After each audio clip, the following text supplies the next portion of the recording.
विश्वास जगाएं, डर भगाएं।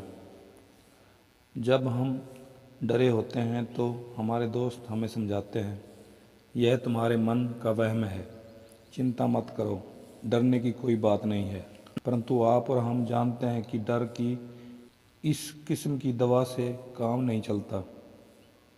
इस तरह की तसल्ली से हमें कुछ मिनट या कुछ घंटे का ही आराम मिलता है। यह तुम्हारे मन का वहम है वाले उपचार से विश्वास नहीं जागता, ना ही डर का इलाज होता है।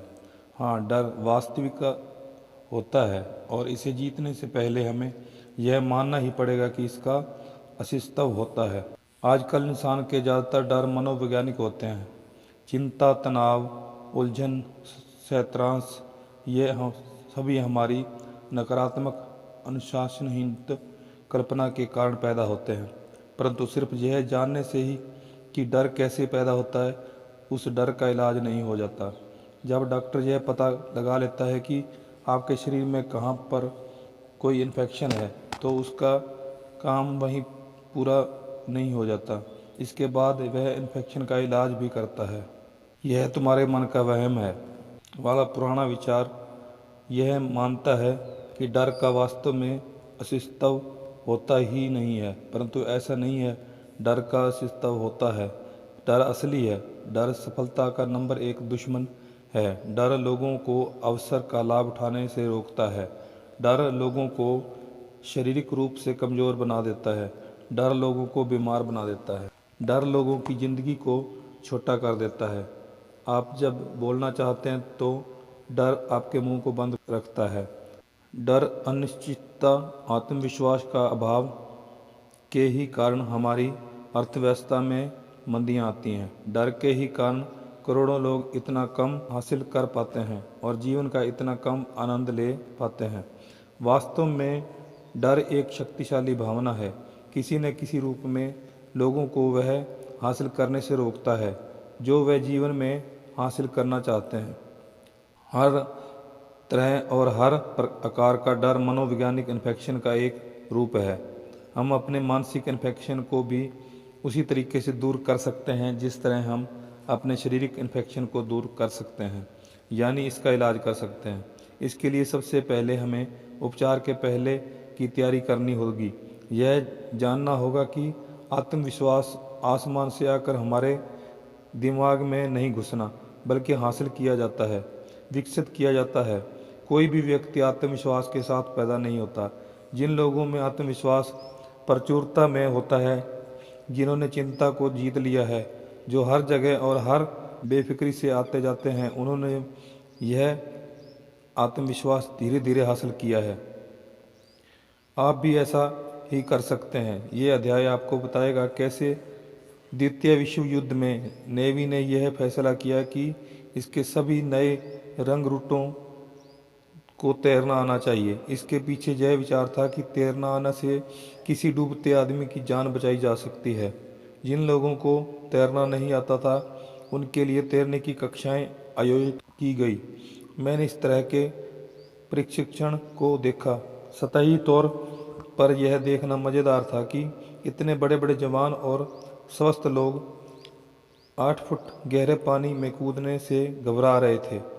इन लोगों को 8 फुट ऊंचे स्टैंड का पानी में कूदना था और पानी सिर्फ 8 फुट गहरा था। हालांकि आस पास बहुत से विशेषज्ञ तैराक खड़े थे और जान का कोई जोखिम नहीं था, फिर भी यह वयस्क लोग बुरी तरह आंतरिक थे। गहराई से सोचने पर यह दुखद प्रसंग था।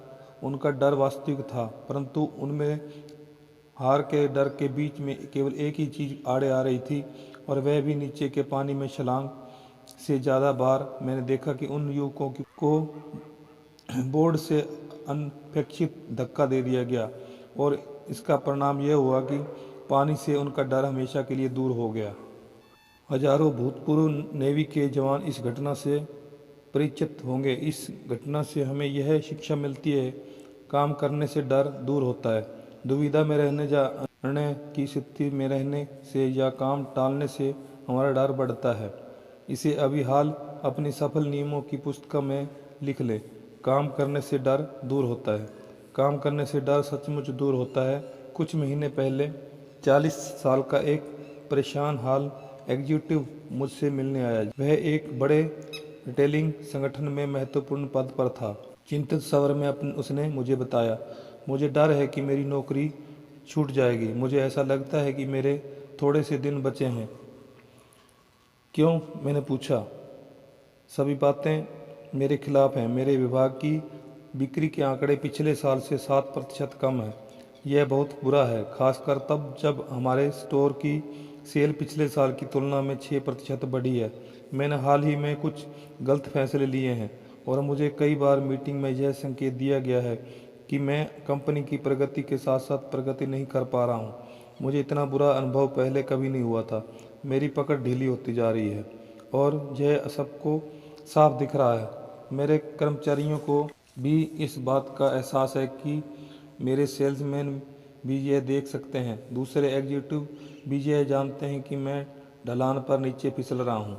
एक साथी एग्जीक्यूटिव ने तो पिछली मीटिंग में जहाँ तक सुझाव दिया कि मेरा कुछ काम उसके डिपार्टमेंट को सौंप दिया जाए ताकि स्टोर के लिए कुछ लाभ कमाया जा सके। मैं ऐसा डूबता हुआ आदमी हूँ जिसे बहुत सारे लोग डूबता हुआ देख रहे हैं और उसके डूबने का इंतजार कर रहे हैं। एग्जीक्यूटिव ने अपनी दुर्दशा पर बोलना जारी रखा। आखिरकार मैंने उसे बीच में रोककर उससे पूछ ही लिया, तो आप इस बारे में क्या कर रहे हैं? आप स्थिति को सुधारने के लिए क्या प्रयास कर रहे हैं? मैं इसमें कर ही क्या सकता हूँ, उसने जवाब दिया। मैं सिर्फ यह उम्मीद कर रहा हूँ कि मैं सब कुछ ठीक हो जाएगा। इस पर मैंने कहा, परंतु क्या उम्मीद करने से ही सब कुछ ठीक हो जाएगा? फिर बिना उसे जवाब देने का मौका दिए मैंने उनसे अगला सवाल पूछा, क्यों ना उम्मीद करने के साथ साथ आप प्रयास भी करें? कैसे? उसने कहा, आपके मामले में 2 तरह के काम किए जा सकते हैं। पहला तो यह कि आप अपनी सेल्स को बढ़ाकर दिखाएं। हमें यही से शुरू करना होगा। कोई ना कोई वजह तो होगी जिसके कारण आपकी सेल्स कम हो गई है। इस वजह का पता लगाएं। हो सकता है कि आपको अपना पुराना माल निकालने के लिए स्पेशल सेल लगानी पड़े ताकि आप नया माल खरीद सकें। शायद आपको अपने डिस्प्ले काउंटर्स को अलग तरीके से जमाना चाहिए। शायद आपको अपने सेल्समैन से ज़्यादा उत्साह भरना हो चाहिए। मैं यह तो नहीं बता सकता कि किस तरह आपका सेल्स वॉल्यूम बढ़ सकता है, परंतु यह किसी न किसी तरह से बढ़ ही सकता है। और इसके अलावा आप अपने मैनेजर से भी बात करके रख सकते हैं कि वे आपको नौकरी से निकालने वाले हैं, परंतु अगर आप उनकी सलाह लेंगे तो वे आपको समस्या सुलझाने के लिए निश्चित रूप से ज़्यादा मोहलत देंगे। स्टोर के लिए आपका विकल्प ढूंढना बहुत मुश्किल होगा, बशर्ते कि टॉप मैनेजमेंट को यह लगे कि आप समस्या को सुलझाने का गंभीर प्रयास कर रहे हैं। मैं आगे कहता रहा, उसके बाद आप अपने कर्मचारियों से अपने अधीनस्थों से बात करें। डूबते हुए आदमी की तरह व्यवहार करना छोड़ दें। अपने आसपास के लोगों को यह एहसास होने दें कि आप में अभी भी जान बाकी है। एक बार फिर उसकी आंखों में हिम्मत लौट आई थी। फिर उसने पूछा, आपने कहा था कि मैं 2 कदम उठा सकता हूँ, दूसरा कदम क्या है? दूसरा कदम यह है जिसे आप बीमा योजना कह सकते हैं। आप किसी दूसरे स्टोर में अपने लिए एक ऐसी जगह ढूंढ कर रखें जहां आपको यहाँ से ज़्यादा तनख्वाह मिल सके। अगर आप सकारात्मक कार्य करेंगे तो मुझे नहीं लगता कि आपको इसकी ज़रूरत पड़ेगी। आपकी कर्मठता से आपके सेल्स आंकड़े निश्चित रूप से सुधर जाएंगे। फिर भी 1-2 विकल्प रहना हमेशा ज़्यादा अच्छा होता है। याद रखें, बेरोजगार आदमी के लिए नौकरी हासिल करना बहुत मुश्किल होता है, जबकि पहले से नौकरी कर रहे आदमी के लिए नौकरी हासिल करना बेरोजगार की तुलना में 10 गुना ज़्यादा आसान होता है।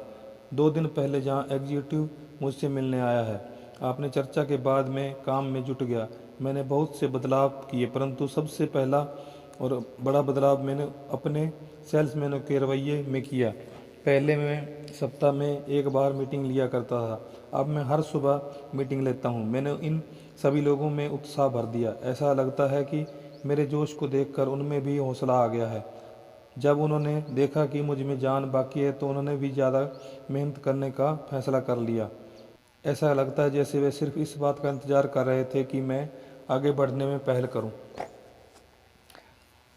जब सब कुछ ठीक चल रहा है, पिछले हफ्ते मेरी बिक्री पिछले साल की तुलना में ज़्यादा हुई और यह स्टोर की औसत बिक्री से भी काफ़ी अच्छी है।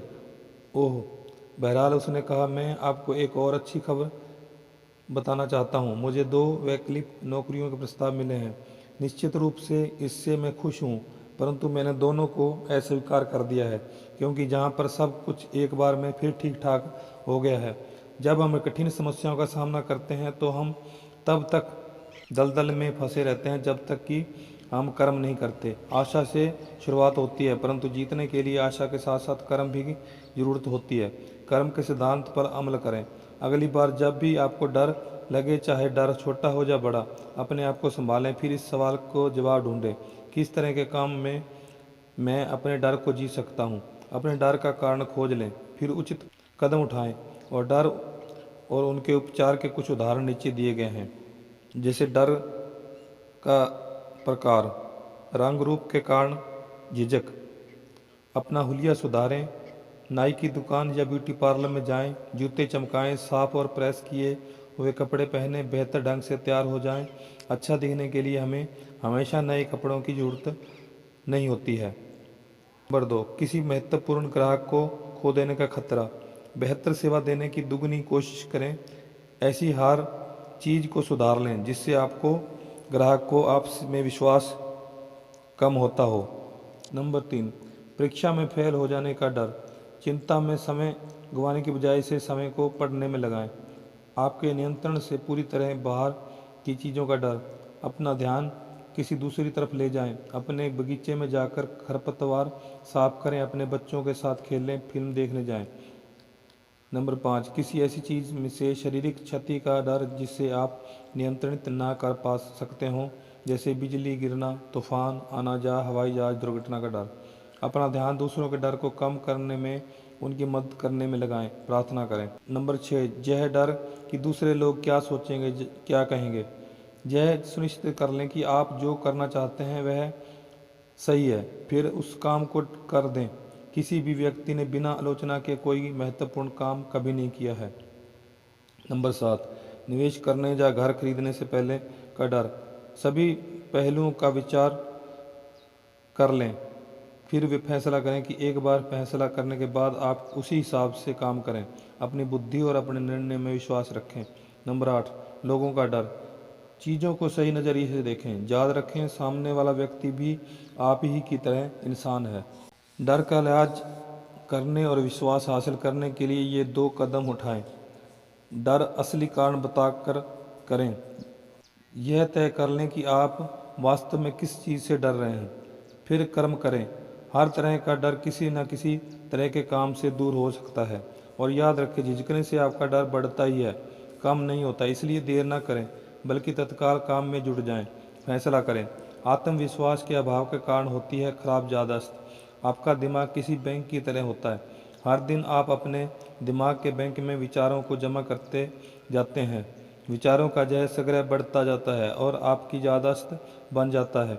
जब भी आप सोचने बैठते हैं या आपके सामने कोई समस्या आती है, तो दरअसल आप अपनी यादों के बैंक से पूछते हैं, इस बारे में मैं क्या जानता हूँ। आपकी यादों का बैंक पहले से जमा किए हुए विचारों के संग्रह में आपको आपकी मनचाही जानकारी देता है। आपकी यादें ही वह मूलभूत सप्लायर हैं जो आपको नए विचारों के लिए कच्चा माल प्रदान करती हैं। आपकी यादों के बैंक का टेलर बहुत ही भरोसेमंद है। वह आपको कभी धोखा नहीं देता।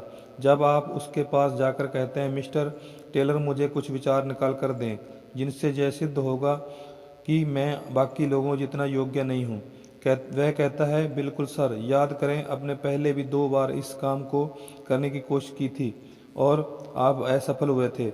याद करें, आपकी 6ठी कक्षा के टीचर ने कहा था कि आपको कोई भी काम ढंग से नहीं कर सकते। याद करें, आपने अपने साथी कर्मचारी को अपने बारे में यह कहते सुना था। याद करें। और मिस्टर टेलर एक के बाद एक विचार निकालकर आपको देते हैं जिनसे यह निष्कर्ष निकलता है कि आप अयोग्य, असमर्थ हैं। परंतु अगर आप अपनी यादों के टेलर से कहें, मिस्टर टेलर मुझे एक महत्वपूर्ण फैसला करना है, क्या आप मुझे ऐसे विचार प्रदान करेंगे जिनसे मुझे हौसला मिले। और इसके जवाब में मिस्टर टेलर कहते हैं, बिल्कुल सर, परंतु इस बार आपको पहले से जमा किए हुए ऐसे विचार देते हैं जिनसे यह साबित होता है कि आप सफल हो सकते हैं। याद करें, आपने पहले भी एक परिस्थिति में यह शानदार काम किया था। याद करें मिस्टर स्मिथ को आप पर कितना भरोसा था। याद करें आपके अच्छे दोस्त आपके बारे में यह कहा करते थे। याद करें मिस्टर टेलर पूरी तरह सहयोग करेंगे और आपको उसी तरह के विचार निकाल कर देंगे जिस तरह के विचार आप निकालना चाहते हैं। आखिर यह आपका बैंक है।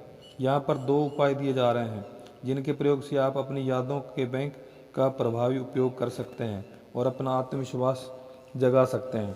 नंबर 1, अपनी यादों के बैंक में केवल सकारात्मक विचार ही जमा करें। इस बात को अच्छी तरह से समझ लें, हर व्यक्ति के जीवन में अप्रिय, मुश्किल, हतोत्साहित करने वाली घटनाएं होती हैं, परंतु इन घटनाओं के प्रति असफल और सफल लोगों की प्रतिक्रियाएं अलग अलग होती हैं। असफल लोग बुरी घटनाओं को दिल से लगा कर रखते हैं। वे अप्रिय स्थितियों को बार बार याद करते हैं ताकि वह उनकी यादों में अच्छी तरह से जम जाए। वे अपने दिमाग से उन्हें नहीं निकाल पाते। रात को भी वे जिस घटना के बारे में सोचते और सोते हैं वह दिन में कोई अप्रिय घटना ही होती है। दूसरी तरफ आत्मविश्वास से पूर्ण सफल लोग इस तरह की घटनाओं को भूल जाते हैं। सफल लोग अपनी यादों के बैंक में केवल सकारात्मक विचार ही रखते हैं। आपकी कार किस तरह चलेगी अगर हर सुबह काम पर जाने से पहले आप 2 मुट्ठी धूल अपने क्रैक केस में डाल दें? क्या आपका शानदार इंजन बैठ नहीं जाएगा और आप इससे जो करना चाहते हैं वह कहीं से इनकार नहीं कर देगा? आपके दिमाग में जमा नकारात्मक विचार भी आपके दिमाग को इसी तरह से प्रभावित करते हैं। नकारात्मक विचार आपकी मानसिक मोटर को इसी तरह की अनावश्यक टूटे फूट का शिकार बनाते हैं। इनसे चिंता, कुंठा और अहीनता की भावनाएं पैदा होती हैं।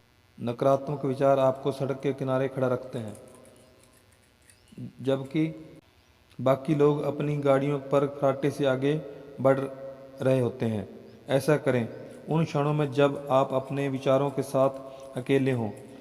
आप अपनी कार चला रहे हों या अकेले खाना खा रहे हो। सुखद घटनाएं याद करें। यादों के बैंक में अच्छे विचार डालें।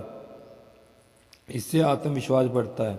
इससे आप में सचमुच अच्छा हूँ की भावना जागती है। इससे आपका शरीर भी स्वस्थ रहता है। इसका एक बढ़िया तरीका यह है कि सोने जाने से पहले अपनी यादों के बैंक में अच्छे विचारों को डाल दें।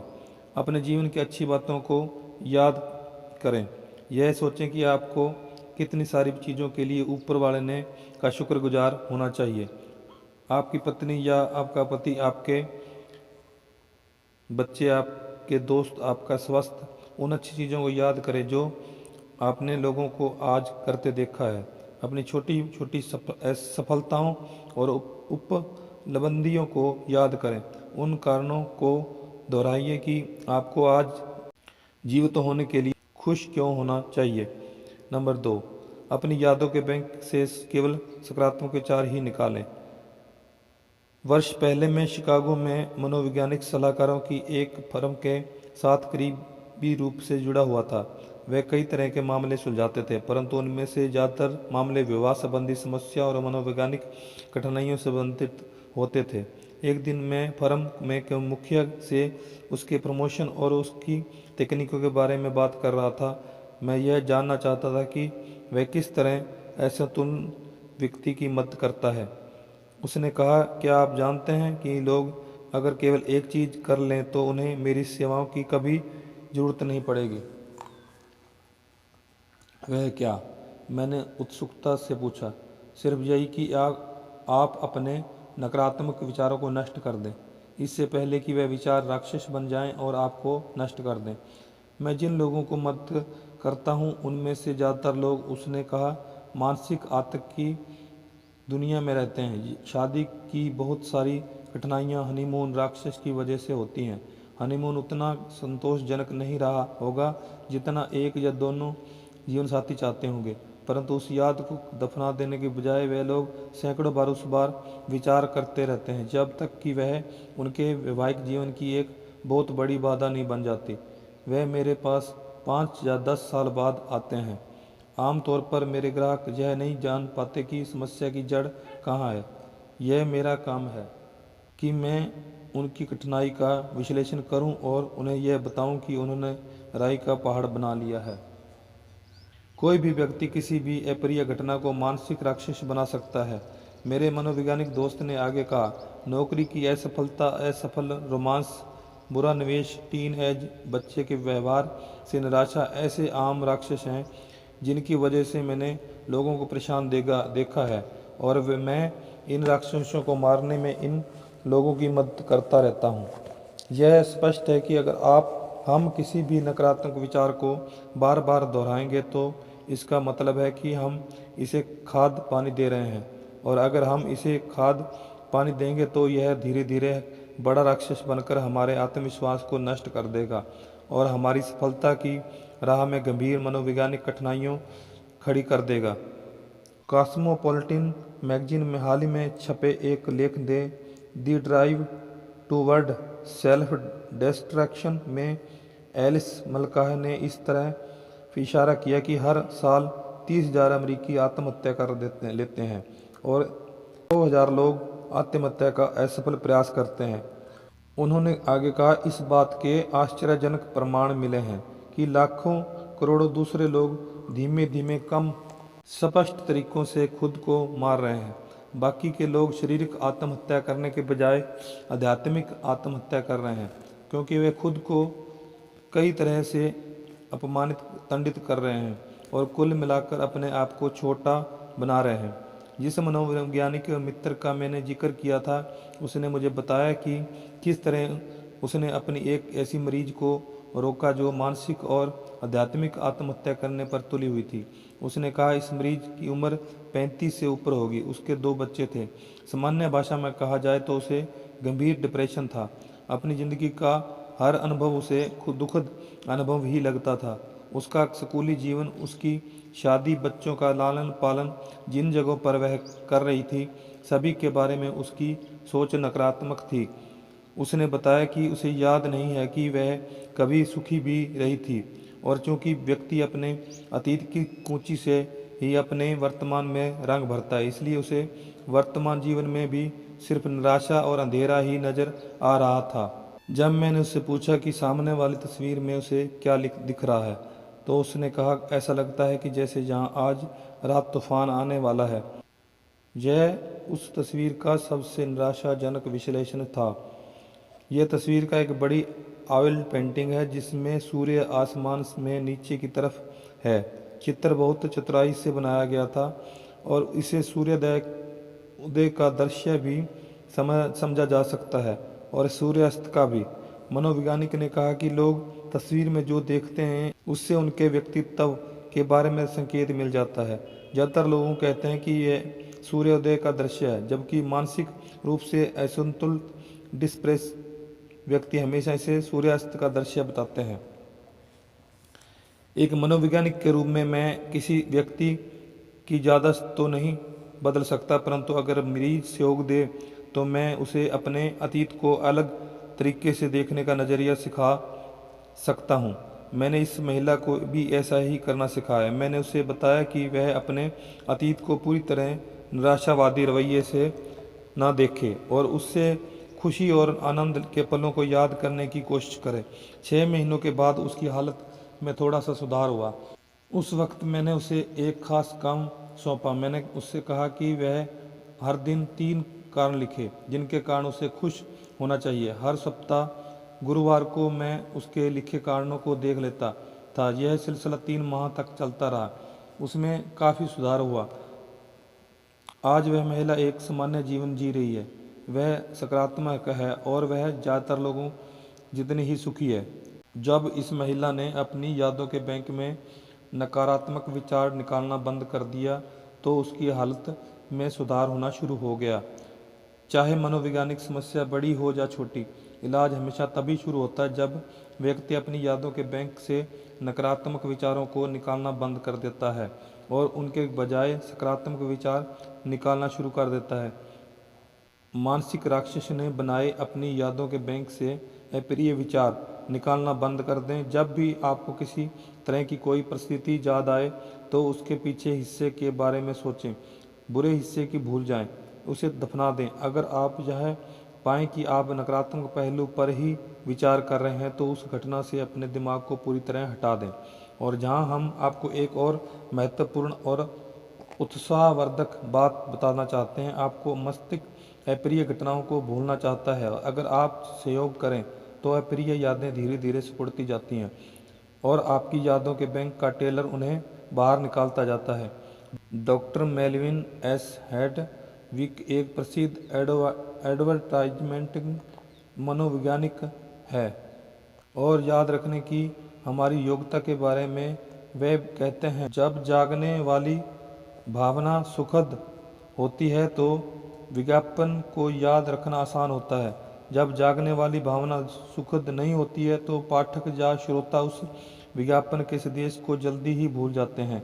अप्रिय घटनाएं हमारी चाही गई चीज़ों के खिलाफ होती हैं, इसलिए हम उन्हें याद नहीं रखना चाहते। संक्षेप में, अगर हम उन्हें बार बार याद ना करें तो अप्रिय घटनाओं को भूलना आसान है। अपनी यादों के बैंक से केवल सकारात्मक विचार निकालें, बाकी को यूं ही बेकार पड़ा रहने दें और आपको आत्मविश्वास आसमान छू लेगा। आपको ऐसा लगेगा जैसे आप किला फतेह कर सकते हैं। आपको लगेगा कि आप दुनिया की चोटी पर पहुंच सकते हैं।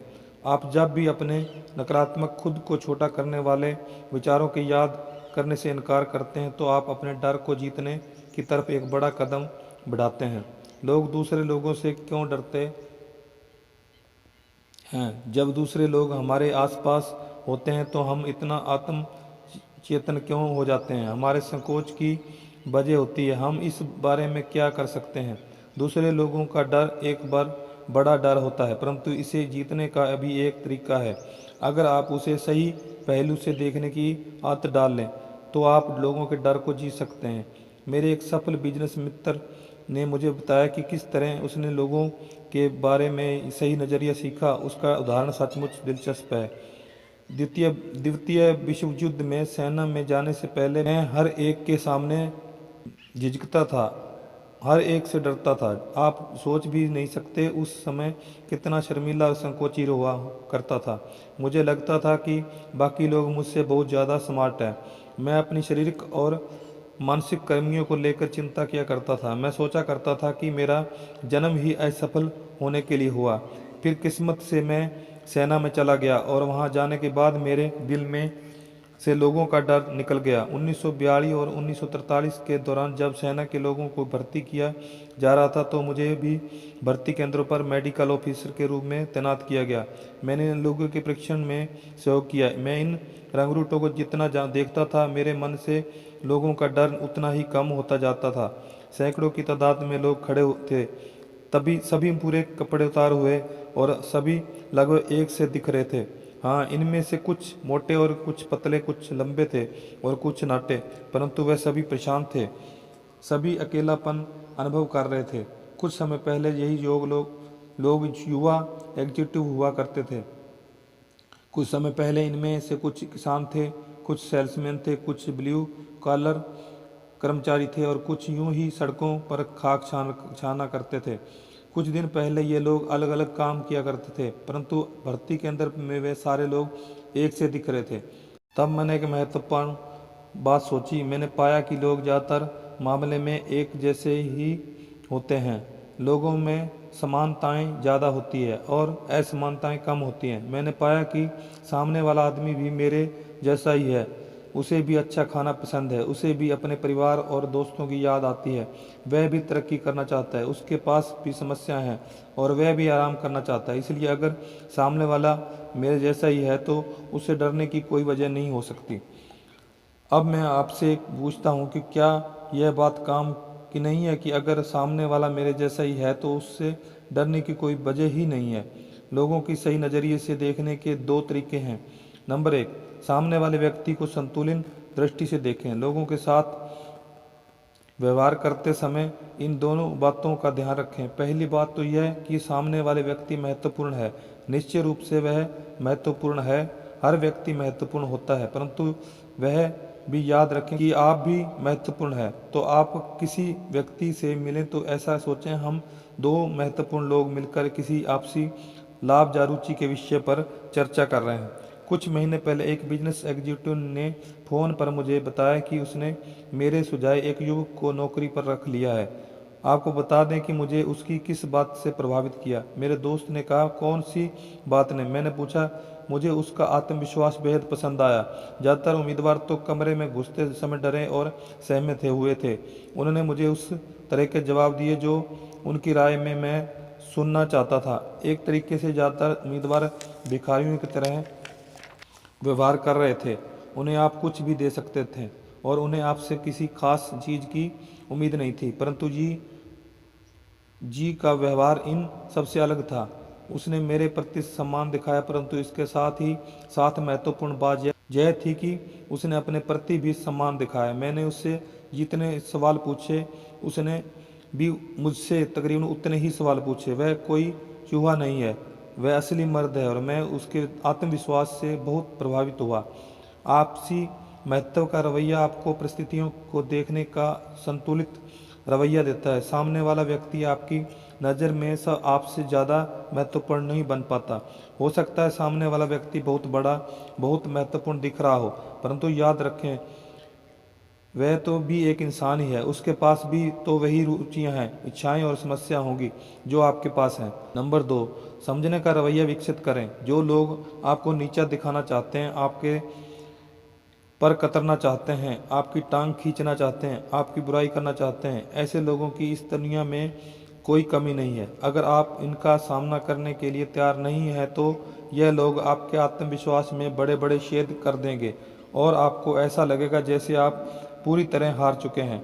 आपको ऐसे वयस्क हमलावरों के विरुद्ध ढाल चाहिए, उस हमलावर के लिए जो अपनी पूरी ताकत से आप पर चढ़ाई करने के लिए कमर कसे बैठा है। कुछ महीने पहले महफिल होटल के रिजर्वेशन डेस्क पर मैंने सीखा कि इस तरह के लोगों का सामना किस तरह से किया जा सकता है।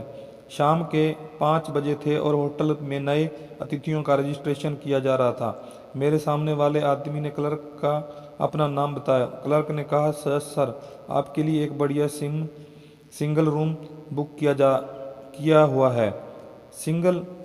वह आदमी गुस्से से चला है। मैंने तो डबल बेडरूम का ऑर्डर किया था। क्लर्क ने विनम्रता से जवाब दिया, मैं देख लेता हूँ सर। उसने अपनी फाइल निकाली और उसमें देखकर कहा, माफ़ कीजिए सर, आपके टेलीग्राम में साफ लिखा हुआ था कि सिंगल रूम चाहिए। अगर खाली होता तो मैं आपको खुशी खुशी डबल बेडरूम दे देता, परंतु हमारे पास अभी कोई डबल बेडरूम खाली नहीं है। क्रुद्ध ग्राहक चलाया, भाड़ में जाए कि टेलीग्राम में क्या लिखा है, मुझे तो डबल बेडरूम ही चाहिए। फिर उसने इस लहजे में बात करना शुरू कर दिया, तुम नहीं जानते मैं कौन हूँ। और उसके बाद वह यहाँ तक आ गया, मैंने तुम्हें देख लूँगा, मैं तुम्हें नौकरी से निकलवा दूंगा, मैं तुम्हें यहाँ नहीं रहने दूंगा। शाब्दिक आक्रमण की इस बौछार को विनम्रता से सहन करते हुए क्लर्क ने कहा, सर माफ़ कीजिए, हमने आपके निर्देशों का पालन किया है। आखिरकार ग्राहक, जो अब आग बबूला हो चुका था, वो बोला, चाहे मुझे सबसे बढ़िया कमरा भी मिल जाए तो तब भी अब मैं इस होटल में कभी नहीं ठहरूंगा। और यह कहकर वह होटल से बाहर निकल गया। मैं डेस्क पर पहुंचा और मैं सोच रहा था कि क्लर्क इस बदतमीजी में भरे व्यवहार के कारण विचलित होगा, परंतु मुझे हैरत हुई जब उसने मेरा स्वागत मधुर आवाज़ में गुड इवनिंग सर कहकर किया। जब मैं रजिस्टर की कार्रवाई पूरी कर रहा था तो मैंने उससे कहा, मुझे आपका तरीका पसंद आया है, आपका अपनी भावनाओं पर ज़बरदस्त नियंत्रण है। सर, क्लर्क ने कहा, मैं इस तरह के आदमी पर गुस्सा नहीं कर सकता।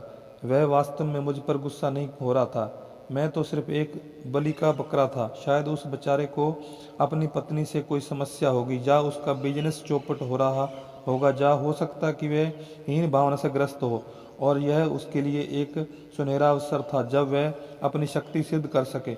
मैं वह आदमी था जिस पर वह अपने दिल की भड़ास निकाल सकता था। क्लर्क ने बाद में यह जोड़ दिया, अंदर से शायद वह बहुत भला आदमी होगा। ज़्यादातर लोग होते हैं। लिफ्ट की तरफ बैठते समय मैं उसके शब्दों को दोहरा रहा था। अंदर से शायद वह बहुत भला आदमी होगा, ज़्यादातर लोग होते हैं। जब भी कोई आप पर आक्रमण करे तो आप इन 2 वाक्यों को याद कर लें। अपने गुस्से पर काबू रखें। इस तरह की स्थितियों में जीतने का यही तरीका होता है कि सामने वाले को अपने दिल की भड़ास निकाल लेने दें और फिर इस घटना को भूल जाएं। कई साल पहले विद्यार्थियों की परीक्षा की कॉपी जांचते समय एक कॉपी को देखकर मुझे हैरत हुई। इस विद्यार्थी ने पूरे साल समूह चर्चाओं और पिछले टेस्ट में यह साबित किया था कि उसमें प्रतिभा थी, जबकि उसकी परीक्षा की कॉपी कुछ और ही कह रही थी। मुझे ऐसा अनुमान है कि वह कक्षा में सबसे ज़्यादा नंबर लाएगा। इसके बजाय उसके नंबर परीक्षा में सबसे कम आ रहे थे, जैसा मैं इस तरह के मामले में किया करता था। मैंने अपनी सेक्रेटरी से कहा कि वह उस विद्यार्थी को मेरे ऑफिस में एक महत्वपूर्ण विषय पर बात करने के लिए बुलवाए। जल्दी ही पॉल डब्ल्यू वहां आया। ऐसा लग रहा था कि जैसे वह किसी बुरे दौर से गुजर रहा था। उसके बैठने के बाद मैंने उससे कहा, क्या हुआ पॉल? तुमने परीक्षा में जिस तरह दिखा है उस तरह की मुझे तुमसे उम्मीद नहीं थी। पॉल पशुपेश में था। उसने अपने पैरों की तरफ देखते हुए जवाब दिया, सर, जब मैंने देखा कि आपने मुझे नकल करते हुए देख लिया है तो इसके बाद मेरी हालत खराब हो गई। मैं कोई सवाल ठीक से नहीं कर पाया। ईमानदारी से कहूँ तो मैंने जिंदगी में पहली बार नकल की थी। मैं अच्छे नंबरों से पास होना चाहता था, इसलिए मैंने सोचा क्यों ना बेईमानी का सहारा ले लूं। वह बुरी तरह परेशान दिख रहा था, परंतु एक बार जब उसने बोलना शुरू कर दिया तो फिर वह चुप होने का नाम ही नहीं ले रहा था। मुझे लगता है अब आप मुझे कॉलेज से निकाल देंगे। यूनिवर्सिटी का नियम तो यही है कि अगर कोई विद्यार्थी किसी भी तरह की बेईमानी करेगा तो उसे हमेशा के लिए कॉलेज से निष्कासित किया जा सकता है। यहाँ पर पॉल यह बताना शुरू कर दिया कि कॉलेज से निकाले जाने के बाद उसके परिवार की इज्जत खाक में मिल जाएगी, उसकी पूरी जिंदगी बर्बाद हो जाएगी और इसके अलावा और भी बहुत सारे बुरे परिणाम होंगे। आखिरकार मैंने उससे कहा, अब इस बस भी करो, शांत बैठ जाओ। मैं तुम्हें कुछ बता दूं, मैंने तुम्हें नकल करते हुए नहीं देखा। जब तक तुमने मुझे इसके बारे में नहीं बताया, जब तक मुझे यह अंदाजा नहीं था कि समस्या यह थी। मुझे दुख है पॉल कि तुमने नकल की थी। फिर मैंने आगे कहा, पॉल, मुझे बताओ कि तुम अपनी यूनिवर्सिटी के अनुभव से क्या सीखना चाहते हो। अब वह थोड़ा शांत हो चुका था और एक पल रुकने के बाद उसने जवाब दिया, डॉक्टर, मुझे लगता है कि मेरा असली लक्ष्य तो जीने का तरीका सीखना है, परंतु मुझे लगता है कि मैं अपने लक्ष्य को हासिल करने में बुरी तरह असफल हो चुका हूँ। हम कई तरीकों से सीखते हैं। मैंने कहा, मुझे लगता है कि तुम इस अनुभव से सफलता का असली सबक सीख सकते हो। जब तुमने अपनी पर्ची से नकल की तो तुम्हारी अंतरात्मा तुम्हें कचोटने लगी। इससे तुम में अपराध बोध की भावना जाग गई और तुम्हारे आत्मविश्वास खत्म हो गया। जैसा तुमने कहा, इसके बाद तुम्हारी हालत खराब हो गई। ज़्यादातर बार होता है कि पॉल की सही और गलत का मसला हम नैतिक या धार्मिक दृष्टिकोण से देखते हैं। अब इस बात को समझ लो, मैं यहाँ तुम्हें भाषण नहीं दे रहा हूँ, ना ही तुम्हें सही और गलत के काम के बारे में कोई प्रवचन देने को मूड में हूँ, परंतु यह जरूरी है कि हम इसके व्यवहारिक पहलू पर नज़र डालें। जब तुम कोई ऐसा काम करते हो जो तुम्हारी अंतरात्मा के खिलाफ होता है तो तुम में अपराध बोध आ जाता है और इस अपराध बोध के कारण तुम्हारी सोचने की क्षमता खत्म हो जाती है। आप ठीक तरह से सोच नहीं सकते क्योंकि आपका दिमाग लगातार यही सवाल पूछता रहता है, क्या मैं पकड़ा जाऊंगा, क्या मैं पकड़ा जाऊंगा। पॉल, मैंने आगे कहा, तुम्हें परीक्षा में अच्छे नंबर की इतनी ज़्यादा चाह थी कि तुमने यह किया जो तुम्हारी नज़रों में गलत था। जीवन में बहुत सारे मौके आएंगे जब सफलता हासिल करने के लिए तुम्हारे सामने गलत काम करने का प्रलोभन मौजूद होगा। उदाहरण के तौर पर किसी दिन आप इतनी बुरी तरह कोई सामान बेचना चाहोगे कि आप अपनी ग्राहक को जानबूझकर गलत जानकारी देकर उसे खरीदने के लिए मजबूर कर दोगे। ऐसा करने से आपको सफलता मिल जा सकती है, परंतु इससे होता यह है कि आपका अपराध बोध आप पर हावी हो जाएगा और अगली बार जब आप अपने ग्राहक को देखेंगे तो आप परेशान हो जाएंगे, तनाव में आ जाएंगे। आप सोचने लगेंगे क्या उसे पता चल गया है कि मैंने उसे धोखा दिया है। आपकी प्रस्तुति इसलिए प्रभावी नहीं होगी क्योंकि आप पूरे मन से प्रस्तुति नहीं दे पाएंगे। इस बात की संभावना है कि आप इसके बाद उसी ग्राहक को दूसरी, तीसरी, चौथी और कई बार सामान बेचने का अवसर गंवा देंगे। लंबे समय में इस तरह की गलत सेल्स तकनीकी आपकी आत्मा को तो चोट पहुंचाएगी, आपकी आमदनी को भी कम कर देगी। इसके बाद मैंने पॉल को बताया कि जब किसी बिजनेसमैन या प्रोफेशनल आदमी को यह डर लग सताता है कि उसकी पत्नी को उसके व्यवहार प्रेम संबंध का पता चल गया जाएगा तो वह असफल होने लगता है। वह दिन रात यही सोचता रहता है क्या उसे पता चल जाएगा, क्या उसे पता चल जाएगा। इस कारण उसका आत्मविश्वास कमज़ोर हो जाता है और इसका परिणाम यह होता है कि वह नौकर या घर में कोई भी काम ठीक तरह से नहीं कर पाता। मैंने पॉल को याद दिलाया कि कई अपराधी कोई सबूत या संकेत नहीं छोड़ते, फिर भी वह सिर्फ इसलिए पकड़े जाते हैं क्योंकि वह अपराधियों की तरह व्यवहार करते हैं और उन्हें देखकर यह समझ में आ जाता है कि इन्होंने कोई गलत काम किया है। उनकी अपराध बोध की भावनाएं उन्हें सद्गति आदमियों की सूची में शामिल कर देती है। हम में से हर एक में यही होने, सही सोचने और सही काम करने की इच्छा होती है। जब हम इस इच्छा के विपरीत व्यवहार करते हैं तो हम अपनी अंतरात्मा में कैंसर की बीमारी आमंत्रित कर लेते हैं। यह कैंसर बढ़ता और हमारे आत्मविश्वास को कम करता जाता है। इसलिए इस तरह का कोई काम ना करें जिसे करने के बाद आपको यह डर सताने लगे कि क्या मैं पकड़ा जाऊंगा, क्या लोगों को इस बात का पता चल जाएगा, क्या मैं बचने में सफल हो पाऊंगा। धोखा देकर अपना आत्मविश्वास कम करके अच्छे नंबर लाने की यानी कि सफल होने की कोशिश कभी ना करें। मुझे यह बताते हुए खुशी हो रही है कि पॉल को सीख मिल गई। उसने यही काम करने का व्यवहारिक मूल्य समझ लिया। मैंने सुझाव दिया कि वह बैठ जाए और एक बार फिर से परीक्षा दे। उसने मुझसे सवाल किया, परंतु क्या आप मुझे कॉलेज से नहीं निकालेंगे? मेरा जवाब था, मैं निष्कासन के नियम जानता हूं, परंतु अगर हम धोखा देने वाले सारे विद्यार्थियों को कॉलेज से निकाल देंगे तो हमारे आधे प्रोफेसरों की छुट्टी हो जाएगी। अगर हम धोखा देने का विचार करने वाले सभी विद्यार्थियों को निकाल देंगे तो हमें कॉलेज में ताले लगाने पड़ेंगे। इसलिए मैं इस घटना को भूलने के लिए तैयार हूँ अगर तुम एक काम करो। बिल्कुल, उसने कहा। मैंने उसे एक पुस्तक दी। पुस्तक का नाम था 50 years with the golden rule. इसे देते हुए मैंने उससे कहा, पॉल, इस पुस्तक को पढ़ो और पढ़ने के बाद इसे वापस कर देना। जेसी पेनी के खुद के शब्दों में यह जानो कि किस तरह सही काम करने की वजह से वह अमेरिका के सबसे अमीर व्यक्तियों के समूह में शामिल हुए थे।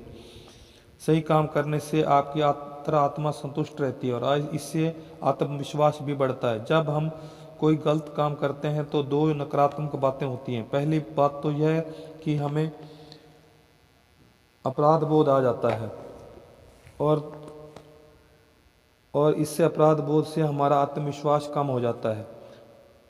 बुरी बात यह है कि देर सवेर दूसरे लोगों को हमारे गलत काम की जानकारी मिल जाती है और उनका हम पर से विश्वास उठ जाता है।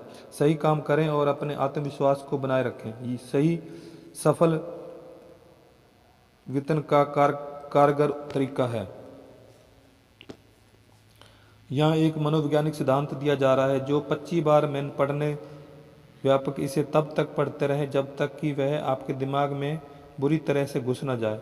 विश्वासपूर्ण चिंतन के लिए विश्वासपूर्ण काम करें। महान मनोवैज्ञानिक डॉक्टर जॉर्ज डब्ल्यू क्रेन ने अपनी प्रसिद्ध पुस्तक जमलॉयड साइकोलॉजी शिकागो हॉपकिंस सिंडिकेट इन 1950 में लिखा है, याद रखें, काम ही भावनाओं के अकरेज होते हैं। हम अपनी भावनाओं को तो सीधे नियंत्रित नहीं कर सकते, परंतु हम अपने कामों को नियंत्रण करके अपनी भावनाओं को नियंत्रित कर सकते हैं। वैवाहिक समस्याओं और गलतफहमियों को दूर करने के लिए सच्चे मनोवैज्ञानिक दर्शियों को जानें। हर दिन सही काम करें और जल्दी ही आप में सही भावनाएं जाग जाएंगी। यह सुनिश्चित कर लें कि आप अपने जीवन साथी के साथ डेटिंग करें, उसका चुन लें, हर दिन उसकी सच्ची तारीफ करें, सैर पर ऐसी छोटी छोटी चीज़ें करें और आपको प्यार कम होने की चिंता कभी नहीं करनी पड़ेगी। आप प्रेम के काम करते रहेंगे तो जल्दी ही आप में प्रेम की भावना में उत्पन्न हो जाएगी। मनोवैज्ञानिकों के अनुसार शारीरिक गतिविधियों में बदलाव करके हम अपने रवैये को बदल सकते हैं। उदाहरण के तौर पर आप अगर मुस्कुराने की क्रिया करते हैं तो आप सचमुच मुस्कुराने के मूड में आ जाते हैं। जब आप अपने शरीर को झुकाने के बजाय तान लेते हैं तो आप ज़्यादा सुपीरियर महसूस करने लगते हैं। इसके उल्ट अगर तैयारियां बढ़ाकर देखें तो पाएंगे कि आप तैयारियां चढ़ाने के मूड में आ जाएंगे। यह सिद्ध करना तो आसान है कि अपनी क्रियाओं पर काबू करके आप अपनी भावनाओं को बदल सकते हैं। जो लोग अपना परिचय देने में संकोच करते हैं वे अपने संकोच को आत्मविश्वास में बदल सकते हैं। अगर मैं सिर्फ कुछ सामान्य क्रियाएं करें, पहली बात तो यह कि सामने वाले से गर्मजोशी से हाथ मिलाएं। इसके बाद सामने वाले व्यक्ति की तरफ एक सीधे देखें और तीसरी बात सामने से वाले से कहें, मुझे आपसे मिलकर खुशी हुई है। इन 3 साधारण क्रियाओं से आपका संकोच अपने आप और तत्काल दूर हो जाएगा। आत्मविश्वास से भरी क्रिया की वजह से आप में अपने आप आत्मविश्वास आ जाएगा। आत्मविश्वास पूर्ण चिंतन करने के लिए आत्मविश्वास की क्रियाएं करें। जिस तरह की भावनाएं आप समय में जगाना चाहते हैं उस तरह की काम करें। नीचे आत्मविश्वास बढ़ने वाले 5 अभ्यास दिए जा रहे हैं। इन सावधानी से पढ़ें, फिर इनका अभ्यास करने की पूरी कोशिश करें और आप अपना आत्मविश्वास काफ़ी बढ़ा चढ़ा पाएंगे। नंबर 1, आगे की बेंच पर बैठें। कभी अपने मीटिंग या चर्च या क्लासरूम में या किसी तरफ की सभा में इस बात पर गौर किया कि पीछे की सीटें सबसे पहले भर जाती हैं। ज़्यादातर लोग पीछे की लाइन में इसलिए बैठते हैं ताकि वे लोगों की नज़रों में ना आए, और वे लोगों की नज़रों में आने से इसलिए बचना चाहते हैं क्योंकि उनमें आत्मविश्वास नहीं होता है। आगे बैठने से आत्मविश्वास बढ़ता है, इसका अभ्यास करें। आगे से यह नियम बना लें कि आप जितना आगे बैठ सकते हैं बैठें। यह बात तो पक्की है कि आगे बैठने से आप थोड़े ज़्यादा नज़रों में रहते हैं, परंतु याद रखें सफलता के लिए लोगों की नज़रों में रहना जरूरी होता है। नंबर 2, नज़रें मिलाकर बात करने का अभ्यास करें। कोई व्यक्ति किस तरह अपनी आँखों का प्रयोग करता है, इससे भी हमें उसके बारे में काफ़ी जानकारी मिल जा सकती है। अगर कोई आपकी आंखों में सीधे नहीं देखता तो आपके मन में यह सवाल तत्काल आ जाता है, यह व्यक्ति क्या छुपाने की कोशिश कर रहा है, यह व्यक्ति किस बात से डरा हुआ है, क्या यह मुझे धोखा देना चाहता है, इस व्यक्ति के इरादे क्या हैं। आमतौर पर आंखों के संपर्क असफलता से 2 बातें पता चलती हैं। पहली यह, मैं आपके सामने आने पर असहज अनुभव करता हूँ, मैं आपसे हीन अनुभव करता हूँ, मैं आपसे डरा हुआ अनुभव करता हूँ, या सामने वाले से आंखें ना मिलाने से यह बात पता चलती है, मैं अपराध बोध से ग्रस्त हूँ, मैंने ऐसा किया है जो सोचा है, जो मैं नहीं चाहता कि आपका पता चले। मुझे डर है कि अगर मैंने आपसे नज़र मिलाऊंगा तो आप मेरे दिल की बात समझ जाएंगे। जब आप नज़रें मिलाने से बचते हैं तो आप सामने वाले पर अच्छी छाप नहीं छोड़ पाते। आप कहते हैं मैं डरा हुआ हूँ, मुझ में आत्मविश्वास की कमी है। इस डर को जीतने का यही तरीका है कि आप सामने से नज़रें मिलाकर बात करें। नज़रें मिलाकर बात करने से सामने वाले को यह संदेश जाता है कि ईमानदार और मैं सच्चा हूँ, मैं जो कह रहा हूँ मैं उससे पूरी तरह यकीन करता हूँ, मैं डरा हुआ नहीं हूँ, मैं आत्मविश्वास से भरा हुआ हूँ। अपनी आँखों से काम लें, दूसरी व्यक्ति की आँखों में आँखें डालकर बात करें। इससे न सिर्फ आप में आत्मविश्वास आ जाएगा बल्कि इससे सामने वाला भी आप पर विश्वास करने लगेगा। नंबर 3, 25% तेज चलें। जब मैं छोटा था तो काउंटी सीट पर जाना ही अपने आप में एक रोचक अनुभव होता था।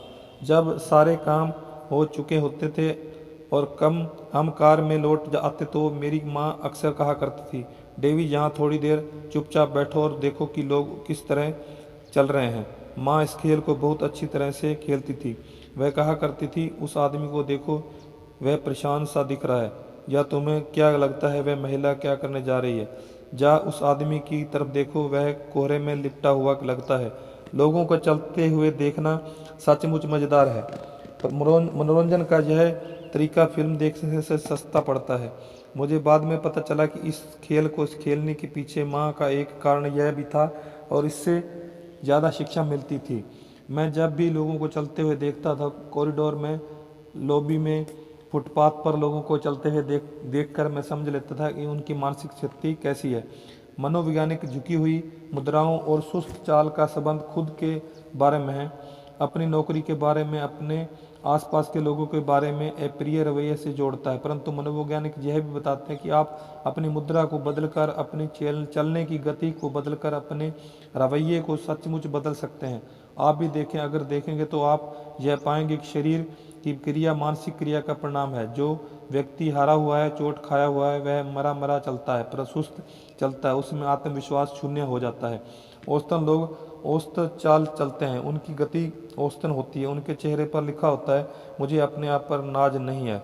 एक तीसरा समूह भी होता है, इस समूह के लोगों में प्रबल आत्मविश्वास होता है। वे लोग आम लोगों से तेज चलते हैं, उनकी चाल में फुर्ती होती है, उनकी चाल दुनिया को बताती है कि मैं किसी महत्वपूर्ण काम से किसी महत्वपूर्ण जगह जा रहा हूँ। इससे भी बड़ी बात यह है कि जो काम 15 मिनट बाद करने जा रहा हूँ मुझे उसमें सफलता मिलेगी।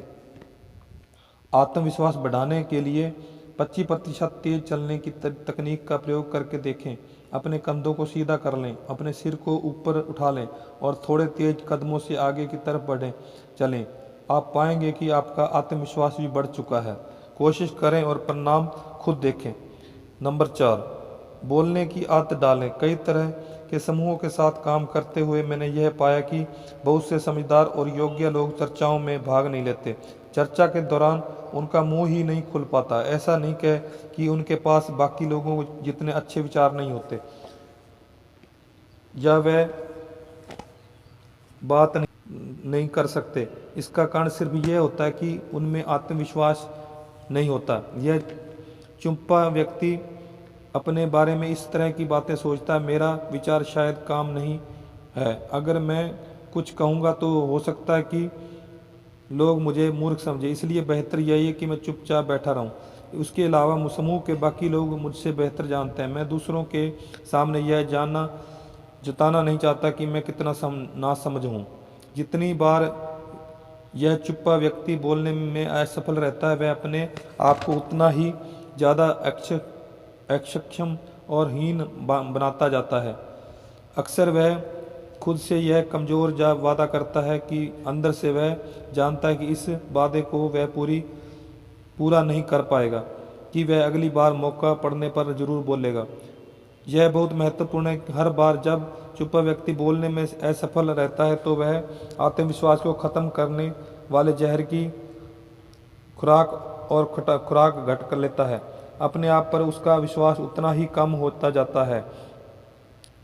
सकारात्मक पहलू यह है कि आप जितना ज़्यादा बोलते हैं आपका आत्मविश्वास उतना ही ज़्यादा बढ़ता जाता है और आपके लिए अगली बार बोलना उतना ही ज़्यादा आसान हो जाता है।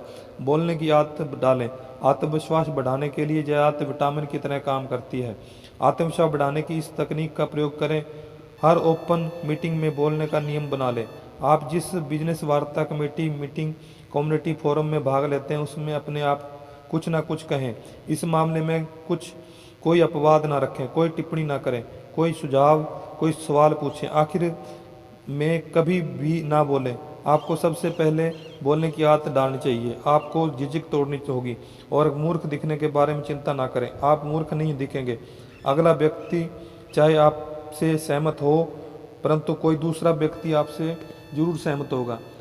अपने आप से यह सवाल करना छोड़ दें, क्या मैं कभी बोलने की हिम्मत कर पाऊंगा। इसके बजाय समूह के लीडर का ध्यान आकर्षित करने का लक्ष्य बनाएं ताकि आप बोल सकें। बोलने के विशेष प्रशिक्षण और अनुभव के लिए अपने स्थानीय टोस्ट मास्टर के क्लब में शामिल हो जाएं।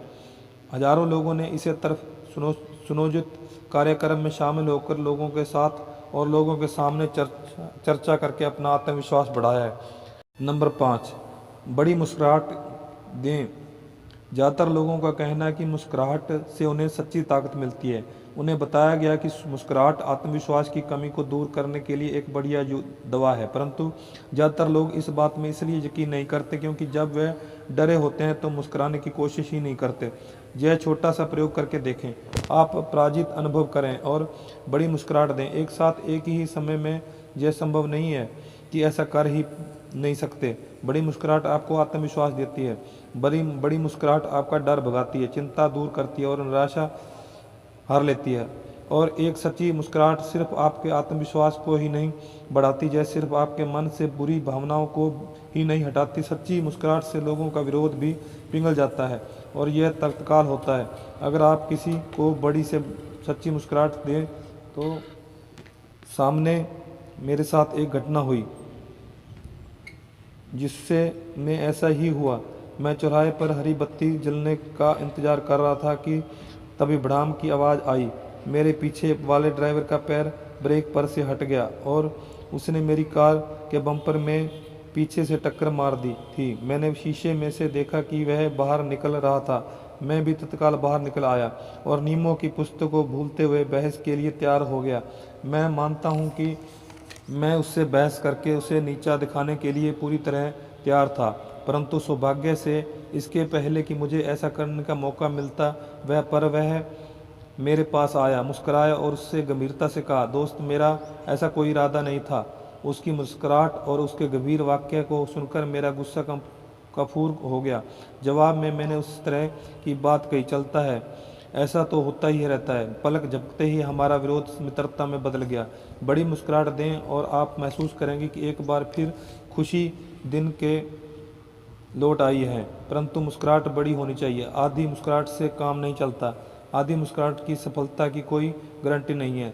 तब एक मुस्कुराए जब आपके दांत ना दिखने लगे। बड़ी मुस्कुराहट की सफलता की पूरी गारंटी है। मैंने कई बार सुना है, हाँ, परंतु जब मैं डरा हुआ होता हूँ, जब मैं गुस्से में होता तो मेरे मुस्कुराने की इच्छा नहीं होती, बिल्कुल नहीं होती होगी, किसी की नहीं होती है। परंतु यही तो खास बात है कि आप ऐसे वक्त में खुद कहें, मुस्कुरा कर दिखा दूंगा, फिर मुस्कुराएं। मुस्कुराहट की शक्ति का दोहन करें। इन 5 तकनीकों के प्रयोग से लाभ उठाएं। नंबर 1, कार्य करने से डर दूर होता है। अपने डर को चिन्हित कर लें और फिर रचनात्मक कार्य करें। एकर्मठता, किसी परिस्थिति के बारे में कुछ न करने की आदत से डर बढ़ता है और आत्मविश्वास कम होता है। नंबर 2, अपनी यादों के बैंक में केवल सकारात्मक विचार ही जमा करने की कोशिश करें। नकारात्मक, खुद को नीचा दिखाने वाले विचारों को मानसिक राक्षस न बनने दें। अप्रिय घटनाओं या परिस्थितियों को याद करने की आदत छोड़ दें। नंबर 3, लोगों को सही पहलू से देखें। याद रखें, लोग ज़्यादातर मामलों में एक जैसे होते हैं और बहुत कम मामलों में एक दूसरे से अलग होते हैं। सामने वाले के बारे में संतुलन नज़रिया रखें।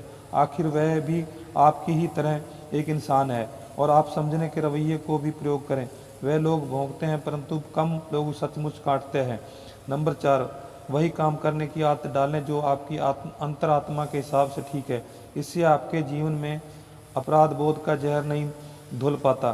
सही काम करना सफलता के लिए एक बहुत व्यवहारिक नियम है। नंबर 5, अपने हर काम से झलकने दें, मुझ में आत्मविश्वास है, काफ़ी आत्मविश्वास है। अपने रोज़मर्रा के जीवन में इन छोटी छोटी तकनीकों का प्रयोग करें। नंबर 1, आगे के बेंच पर बैठें। नंबर 2, नज़रें मिलाने का अभ्यास करें। नंबर 3, 25% तेज चलें। नंबर 4, बोलने की आदत डालें। नंबर 5, बड़ी मुस्कुराहट।